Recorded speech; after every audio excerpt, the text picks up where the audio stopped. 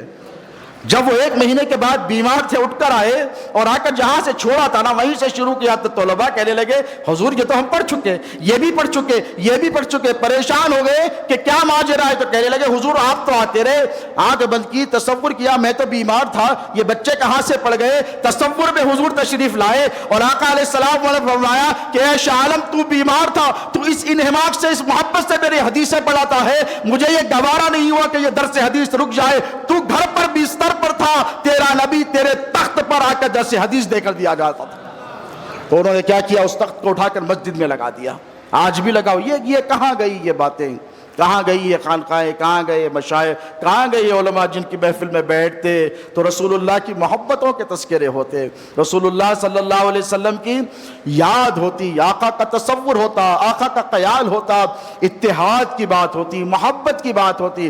آج یہ معاملہ ہر طرف اختلاف اختلاف اختلاف، اور یہ آپ کی وجہ سے نہیں ہے، یہ سازش کا شکار ہو رہے ہیں مسلمان۔ یہ یہود نہیں چاہتے کہ آپ متحد رہیں، متحد رہے تو اسپین آپ کا ہے، متحد جب تک تھے تو 700 سال ہندوستان پہ آپ نے حکومت کی، متحد جب تک آپ تھے مسلمان تو 3 کانٹیننٹ پر خلافت عثمانیہ قائم ہوئی تھی، ایک کانٹیننٹ نہیں 3، افریقہ آپ کے زیر نگوں تھا، ایشیا آپ کے زیر نگوں تھا، یورپ پر آپ کی حکومت تھی، کہاں گئی وہ حکومت؟ اس لیے کہ مسلمان آپس میں لڑ رہے ہیں، دست بگیرے باں ہیں، اسی لیے یہ اختلافات ہو رہے ہیں۔ دوستو آؤ رسول اللہ کی محبت پر مجتمع ہو جاؤ۔ اللہ کے رسول علیہ السلام سے صحابہ نے کیسی محبت کی، کیوں نہیں سنائے جاتے وہ دروس کہ سرکار سیدنا ابوبکر صدیق کو رسول اللہ سے کیسی محبت تھی، لہو لہان ہو گئے، لہو لہان، دارالارقم سے نکلے، مارا گیا، پیٹا گیا، لہو لہان ہو گئے، ہر طرف سے خون جا رہا ہے، ماں باپ آئے علاج کرنا چاہتے، کہا میں اس وقت تک دوا کو ہاتھ نہیں لگاؤں گا، پانی کا قطرہ نہیں پیوں گا، دودھ کو ہاتھ نہیں لگاؤں گا جب تک مجھے میرے نبی کی خیریت معلوم نہیں ہوتی۔ طبیبوں نے کہا اگر خون نہیں روکا گیا تو مر جائیں گے۔ حضرت ابو قحافہ جو حضرت ابوبکر صدیق کے والد ہے کہنے لگے اگر دوا نہیں لے گا بیٹا تو مر جائے گا، تو کہا مرتا مر جاؤں گا لیکن نبی کی خیریت معلوم نہیں ہوگی تو کیسے؟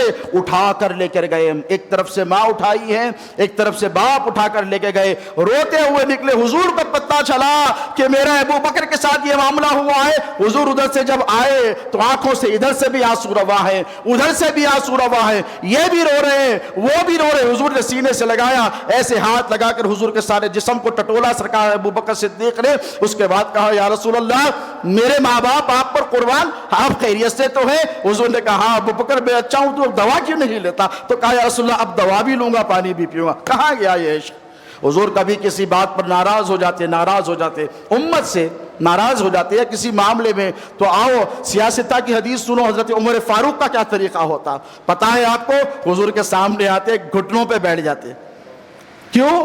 گھٹنوں پر بیٹھ جاتے اور گھٹنوں پر بیٹھ کے دونوں کونیاں نیچے زمین پر ٹیک دیتے، اور ایسے جری ایسے بہادر 5 لاکھ مربع میل پر بعد میں جس نے اپنی اسلامی حکومت قائم کی، وہ عمر کی طرح حضور دیکھتے یہ کیا کر رہا ہے عمر میرا، تو ایسے بیٹھ کر کہتے رضیت باللہ ربا وبالاسلام دینا بسیدنا محمد رسول اللہ رسولا و نبیا، کہتے میں راضی ہوں یا رسول اللہ کہ اللہ میرا رب ہے، اسلام میرا دین ہے اور آپ میرے رسول و نبی ہے۔ تو حضور ان کی یہ ادائیں دیکھ کے مسکراتے اور اپنی ساری ناراضگی کو ختم کر دیتے۔ کہاں گئی حضرت عثمان کی سخاوت کہ رسول اللہ نے فرمایا کہ عثمان مجھے ضرورت ہے آج مال کی اسلام کو، تو 2 مرتبہ اپنی دولت ساری حضور کے خدموں پر لا کر قربان کر دیا نصف۔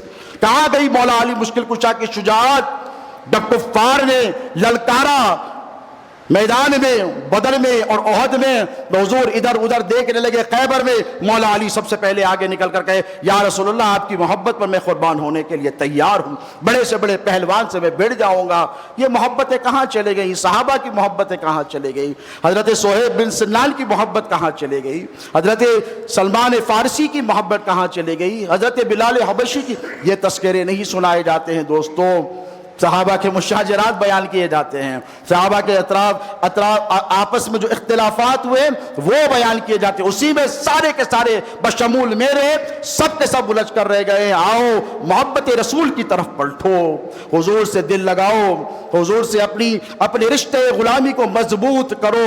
یاد رکھو اگر تمہیں حضور سے محبت ہو جائے گی اور سچی محبت ہو جائے گی تو ہر مسلمان بھائی سے محبت ہوگی، اور مسلمان بھائی سے محبت کا کیا اجر ہے تم کو پتا ہے؟ آقا علیہ الصلوۃ والسلام فرماتے ہیں، بخاری شریف کی حدیث ہے، ایک بندہ نکلا، ایک مسلمان کسی مسلمان بھائی سے ملنے صرف نکلا، راستے میں فرشتہ اتر گیا، بخاری کی حدیث ہے، انسان کی شکل اختیار کر لی اور کر پوچھا تو میں اپنے ایک بھائی سے ملنے جا رہا ہوں، تو کیا کہا اس کا تم پر کوئی احسان ہے؟ تو اس انسان نے کہا نہیں، میرا اس پر کوئی احسان نہیں، اس کا کوئی مجھ پر احسان۔ تو پھر کیوں ملنے جا رہے ہو؟